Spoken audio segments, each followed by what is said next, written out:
croit souvent que nos blocages viennent des autres, du contexte ou d'une supposée malchance. Mais la vérité, c'est que tout se joue dans ton rapport à toi-même. Très souvent, la racine de ce qui nous bloque, c'est l'image qu'on a de soi. Je ne suis pas assez intéressant. Je ne mérite pas l'amour inconditionnel. Je ne suis pas fait pour gagner gros. Ces croyances sont souvent héritées de l'enfance. Un parent peu démonstratif, un environnement où il fallait faire ses preuves pour obtenir de l'affection, un échec qu'on a surestimé.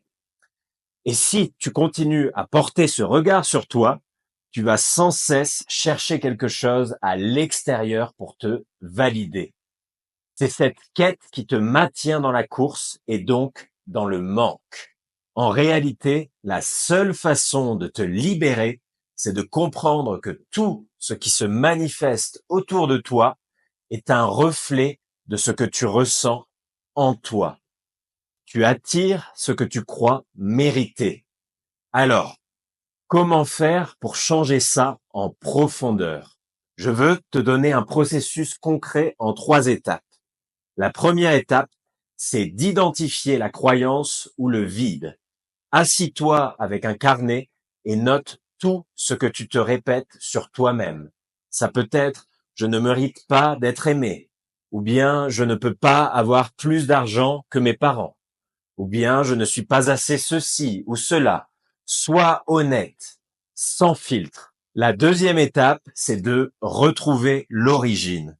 Remonte à l'enfance. À quel moment as-tu commencé à penser que tu n'étais pas assez? Était-ce un parent critique, une moquerie à l'école, un échec qui t'a marqué?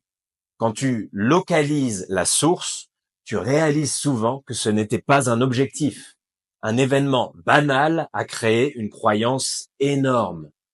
Et la troisième étape, c'est de te reprogrammer et de te libérer. Par la visualisation, la méditation ou simplement l'autosuggestion, tu vas créer un nouveau discours intérieur.